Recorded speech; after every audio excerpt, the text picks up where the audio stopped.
Lahat ng tao sa mundo gustong maging successful sa buhay. Gustong mag-grow at gustong maabot ang mga pangarap.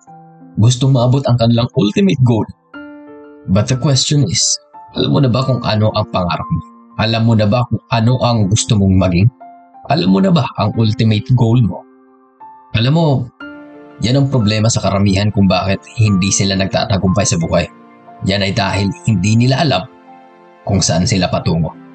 Hindi nila alam kung ano ang gusto nila na siyang bubuo ng pagkatao nila.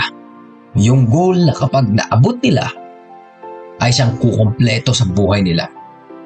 Yan ang problema ng karamihan dahil hindi nila alam kung anong gusto nila.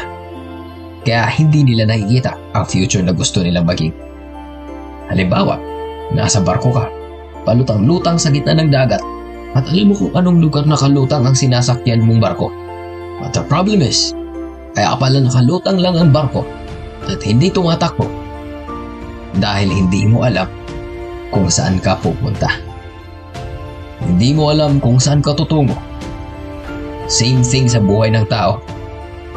Kung hindi mo alam, kung hindi mo nakikita ang pangarap mo, kung wala kang vision sa goal mo, baka mag-stagnant ka lang sa sitwasyon mo.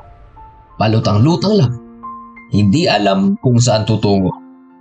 That's why it's very important na kung gusto mong maging successful sa buhay, kung gusto mong maabot ang goals mo, ang pangarap mo, you need to visualize it.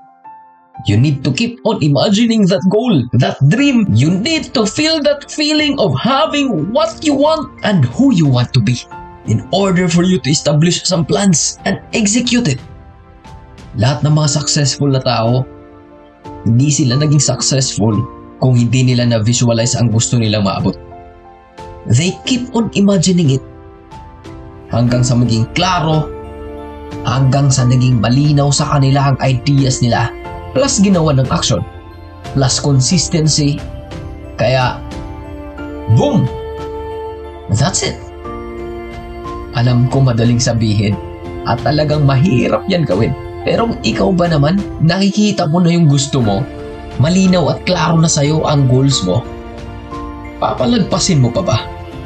Siyempre dapat kumilos ka. Otherwise, papatayin mo lang yung vision na binigay sa'yo ng Diyos. Kaya kahit mahirap gawin, if you keep on doing it kasi gustong-gusto mo, then do it. Keep that vision until you achieve it. Huwag mong isipin na mahirap gawin dahil baka lumabo patuloy ang vision na yan kasi nadi-discourage ka ng doubts mo. Actually, mas madali na nga lang abutin ang goals mo pagka na-visualize mo na eh. Kasi dyan ka na makakapag-isip na mga plano mo kung paano mo gagawin, kung paano mo aabutin. All you need to do is to just execute that plan. Tiwala lang. Hindi mo makikita ang future na gusto mo kung hindi mo kaya. Ibig sabihin, pinakita sa'yo ng Diyos yan. Ang lahat ng yan na nakikita at nafe-feel mo, ang success mo, dahil alam niyang kaya mo. Dahil alam niyang magaling ka. Huwag kang magpapekto sa mga taong hindi naniniwala sa'yo. Mas maniwala ka sa kakayahan mo. Dahil kahit ang Diyos ay tiwala sa'yo. Kaya huwag mong sayangin ang vision mo. Diyan ka mag-grow. God bless.